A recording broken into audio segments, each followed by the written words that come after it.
പ്രിയമുള്ളവരെ, കഴിഞ്ഞ കുറേ മാസങ്ങളായി നമ്മുടെ പ്രദേശത്ത് മണപ്പാടത്ത് മരങ്കാടിലെ കോറിയുമായി ബന്ധപ്പെട്ടുള്ള പ്രശ്നങ്ങൾ നിലനിൽക്കുകയാണ്. എന്നാൽ ഇന്ന് പഞ്ചായത്തിൽ സംയുക്ത സമരസമിതിയുടെ നേതൃത്വത്തിൽ ആ വിഷയവുമായി ബന്ധപ്പെട്ടുകൊണ്ട് പഞ്ചായത്ത് സെക്രട്ടറി കൊടുക്കേണ്ട അതുമായി ബന്ധപ്പെട്ട് അവിടെ ക്രമക്കേട് നടന്നതുമായി ബന്ധപ്പെട്ടിട്ടുള്ള നിരവധിയായിട്ടുള്ള ലംഘനങ്ങളാണ് ആ കോറിയുടെ പ്രവർത്തനവുമായി ബന്ധപ്പെട്ടിട്ടുണ്ടായിട്ടുള്ളത്. ആ പ്രവർത്തനം അനധികൃതമായിട്ടാണ് നടക്കുന്നത് എന്ന് മനസ്സിലാക്കിക്കൊണ്ട് അവിടുത്തെ സമരസമിതി കഴിഞ്ഞ 9-ാം തീയതി അവിടെ നിന്നുള്ള ജനപ്രതിനിധികളുടെ ഉൾപ്പെടെയുള്ള ആളുകളുടെ നേതൃത്വത്തിൽ സമരസമിതി ആളുകൾ എല്ലാവരും കൂടി പഞ്ചായത്ത് വന്ന് കാണുകയും പഞ്ചായത്ത് സെക്രട്ടറിയും പഞ്ചായത്ത് പ്രസിഡന്റും വില്ലേജ് ഓഫീസറും ഉൾപ്പെടെ ആ സ്ഥലം സന്ദർശിച്ച് അവിടെ നടത്തുന്ന കരിങ്കൽ ഖനനം അനധികൃതമാണ് എന്ന് മനസ്സിലായിട്ടുള്ളതാണ്. എന്നാൽ അതിനെതിരെ ഒരു പഞ്ചായത്ത് സെക്രട്ടറി കൃത്യമായ റിപ്പോർട്ട് കൊടുക്കേണ്ട ഷോക്കൗട്ട് നോട്ടീസ് ആ സ്ഥാപനത്തിൽ അനധികൃതമായി പൊട്ടിച്ചതിനെതിരായിട്ട് കൊടുക്കേണ്ട ഷോക്കൗട്ട് നോട്ടീസ് കൊടുക്കാത്ത ഒരു സാഹചര്യമാണ് നിലനിൽക്കുന്നത്. അപ്പോൾ അത് കൃത്യമായി ആളുകളോട് ബോധ്യപ്പെടുത്താൻ കഴിയാതെ പഞ്ചായത്ത് സെക്രട്ടറി ഇപ്പോഴും ഇന്നിപ്പോൾ സമരസമിതിയുടെ ആളുകൾ വന്ന് ആ സെക്രട്ടറിയോട് സംസാരിക്കുമ്പോഴും അത് ഞാൻ കൊടുക്കില്ല എന്നുള്ളൊരു സമീപനത്തിലാണ് സെക്രട്ടറി നിന്നത്. അപ്പോൾ അതുമായി ബന്ധപ്പെട്ട് സമരസമിതിയുമായി ബന്ധപ്പെട്ടൊരു ചെറിയൊരു തർക്കമുണ്ടായിരുന്നു.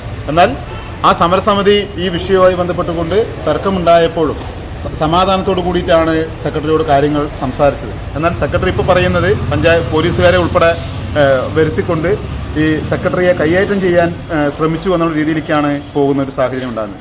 ഇത് കോറി ഉടമകളെ സഹായിക്കാൻ വേണ്ടിയിട്ടുള്ളൊരു സമീപനമാണ് പഞ്ചായത്ത് സെക്രട്ടറി സ്വീകരിച്ചുകൊണ്ടിരിക്കുന്നത്. ഇതിനെതിരായിട്ട് ഇപ്പോൾ ഉദ്യോഗസ്ഥരെ അവിടെ നാട്ടിലുള്ള ആളുകളെയൊക്കെ ഇപ്പോൾ കേസിൽ പ്രതിയാക്കാൻ വേണ്ടിയിട്ടുള്ളൊരു ശ്രമം കൂടിയാണ് ഇപ്പോൾ പഞ്ചായത്തിൻ്റെ സെക്രട്ടറി നടത്തിക്കൊണ്ടിരിക്കുന്നത്. ഇതിനെതിരായ ശക്തമായിട്ടുള്ള രീതിയിലുള്ള സമരങ്ങളിലേക്ക് ഇപ്പോൾ പോകേണ്ട ഒരു അവസ്ഥയിലാണ്. ഇപ്പോൾ അവസാനം പഞ്ചായത്ത് സെക്രട്ടറിക്ക് ഷോക്കൗട്ട് നോട്ടീസ് കൊടുക്കാൻ പോലീസുകാരുൾപ്പെടെ നിർദ്ദേശിച്ചിട്ടാണ് ഇപ്പോൾ പഞ്ചായത്ത് സെക്രട്ടറി ഷോക്കൗട്ട് നോട്ടീസ് കൊടുക്കുന്ന ഒരു സാഹചര്യം ഉണ്ടായിട്ടുള്ളത്. ഇത്തരത്തിലിപ്പോൾ ഈ സമരം ഇപ്പോൾ നിലവിൽ തുടങ്ങിയിട്ട് കുറേ നാളുകളായി. ഇതിൻ്റെ ഒരു നാൾ വഴികളിൽ ഇപ്പോൾ നിയമപരമായിട്ടുള്ള ഒരുപാട് കോടതി വ്യവഹാരങ്ങൾ നടക്കുന്നുണ്ടെന്നാണ്. അതിൻ്റെ സ്റ്റാറ്റസ് എന്താണ്? 2025 7-ാം തീയതിയിലാണ് പഞ്ചായത്ത് ലൈസൻസ് കൊടുക്കുന്നതുമായി ബന്ധപ്പെട്ടുകൊണ്ട് പഞ്ചായത്തിൻ്റെ ഭരണസമിതി അന്നത്തെ ഭരണസമിതിക്ക് ഈ ലൈസൻസ് കൊടുക്കുന്നതുമായി ബന്ധപ്പെട്ട് ബോർഡിൽ അജണ്ട വയ്ക്കുന്ന ഒരു സാഹചര്യം ഉണ്ടായിരുന്നു. എന്നാൽ ആ നാട്ടിലുള്ള ആളുകൾക്ക് പ്രയാസമാണ്, അവിടെ പ്രതിസന്ധി ഉണ്ടാകും, നാട്ടിനെ വലിയ രീതിയിൽ ദോഷകരമായി ബാധിക്കുമെന്ന് മനസ്സിലാക്കിക്കൊണ്ടാണ് അന്നത്തെ ഭരണസമിതി ആ ലൈസൻസ് കൊടുക്കേണ്ടതില്ല എന്ന് തീരുമാനമെടുക്കുന്ന ഒരു സാഹചര്യം ഉണ്ടായി. എന്നാൽ അതിനെതിരെ അത് കൃത്യമായി ആ ഉടമയെ അപേക്ഷ കൊടുത്ത് നൽകിയിട്ടുള്ള ആളുകളെ കൃത്യമായി രേഖാമൂലം അറിയിക്കുന്നതിന് പകരം പഞ്ചായത്ത് സെക്രട്ടറി അതൊന്നും അറിയിക്കാത്തൊരു സാഹചര്യമാണ് ഉണ്ടായത്. അത് കഴിഞ്ഞ് 2025 ഡിസംബർ മാസം 17-ാം തീയതിയാണ് ഇതുമായി ബന്ധപ്പെട്ടുകൊണ്ട് കോറി ഉടമകൾ അവർ ഹൈക്കോടതിയിൽ കേസ് ഫയൽ ചെയ്യുന്നൊരു സാഹചര്യം ഉണ്ടായി. 19-ാം തീയതി ഇതുമായി ബന്ധപ്പെട്ട പഞ്ചായത്ത് സെക്രട്ടറിക്ക് വിശദീകരണം ചോദിച്ചുകൊണ്ട് ഹൈക്കോടതിയിൽ നിന്ന് കത്ത് നൽകിയിട്ടുണ്ടായിരുന്നു. പക്ഷേ അതിനെതിരെ ഒരു നടപടിയും പഞ്ചായത്തിൻ്റെ സെക്രട്ടറി എന്ന നിലയ്ക്ക് സെക്രട്ടറി ചെയ്യേണ്ട കുറേ ഉത്തരവാദിത്തങ്ങൾ അത് ചെയ്യാത്തത് കൊണ്ട് തന്നെ അത് അവർക്ക് ഡീംഡ് ലൈസൻസ് ഹൈക്കോടതി അനുവദിക്കുന്ന ഒരു സാഹചര്യമാണ് ഉണ്ടായത്. അപ്പോൾ അതിനെതിരായിട്ട് പലതരത്തിൽ ക്രമക്കേടുകൾ ഈ സംയുക്ത സമരസമിതി കൃത്യമായി ബോധ്യപ്പെടുത്തി, തെളിവുകൾ സഹിതം ബോധ്യപ്പെടുത്തിയിട്ടും അതിനെതിരെ ഒരു ആക്ഷൻ പോലും എടുക്കാത്തൊരു സാഹചര്യമാണ്. പഞ്ചായത്തിൻ്റെ ഭരണസമിതി യോഗങ്ങൾ കഴിഞ്ഞ് 2-3 തവണകളായി ആ സമരസമിതി ആവശ്യപ്പെട്ടിട്ടുള്ള കാര്യങ്ങൾ വെച്ചുകൊണ്ട് ചർച്ച ചെയ്യുന്നൊരു സാഹചര്യം ഉണ്ടായി. അവിടെ എല്ലാവരും ഐക്യകണ്ഠേന തന്നെ ഒരു തീരുമാനമെടുക്കുന്ന ഒരു സാഹചര്യം ഉണ്ടായിട്ടുണ്ട്.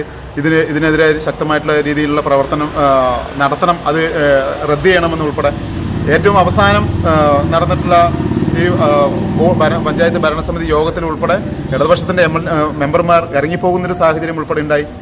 അതിനെതിരെ നടപടി എടുത്തില്ലെങ്കിൽ അത് കൃത്യമായി അതിൽ പ്രതിഷേധിച്ചുകൊണ്ട് ഇറങ്ങിപ്പോകുന്ന ഉൾപ്പെടെ സാഹചര്യം ഉണ്ടായിട്ടുണ്ട്. കൃത്യമായി ജനപ്രതിനിധികൾ ഉൾപ്പെടെ എല്ലാവരും നിൽക്കുമ്പോഴും അതിനെതിരെ കൃത്യമായ ഒരു ആക്ഷൻ എടുക്കേണ്ട ഉദ്യോഗസ്ഥ സംവിധാനം അലംഭാവം കാണിക്കുന്ന ഒരു സാഹചര്യമാണ് ഇപ്പോൾ നിലവിൽ ഈ കേസുമായി ബന്ധപ്പെട്ടിട്ടുണ്ടാകുന്നത്. സമരം ഇനി മുന്നോട്ട് തന്നെയാണ്. അപ്പോൾ തീർച്ചയായിട്ടും സമരത്തിൻ്റെ ഇനിയിപ്പോൾ ഒരു 2-ാം ഘട്ടത്തിലേക്ക് കടക്കാൻ വേണ്ടിയിട്ട് പോവുകയാണ്. എന്തായാലും ഇതുമായി ബന്ധപ്പെട്ടിട്ടുള്ള ആരൊക്കെ ഇതുമായി ബന്ധപ്പെട്ട ക്രമക്കേട് നടത്തുന്നുണ്ടോ അതിനെതിരെ കൃത്യമായ രീതിയിൽ അന്വേഷണം നടത്തി അത് കുറ്റക്കാരെ ബന്ധപ്പെട്ട രീതിയിൽ നിയമത്തിന് മുമ്പിൽ കൊണ്ടുവരാൻ ആവശ്യമായിട്ടുള്ള ഇടപെടൽ കൂടി നടക്കാൻ വേണ്ടി പോവുകയാണ്. സമരസമിതി മറ്റൊരു രീതിയിലേക്ക് സമരം വ്യാപിക്കാൻ വേണ്ടിയിട്ട് പോവുകയാണ്. ഇപ്പോൾ ഇത്തരത്തിൽ അനധികൃതമായി ഈ സമരസമിതിക്കാർക്കെതിരെ കേസുകൾ ഉൾപ്പെടെ എടുക്കുന്ന ഒരു സാഹചര്യം വന്നു കഴിഞ്ഞാൽ ശക്തമായ രീതിയിലുള്ള സമരങ്ങളുമായിട്ട് സമരസമിതി മുന്നോട്ട് പോകാൻ തന്നെയാണ് തീരുമാനം.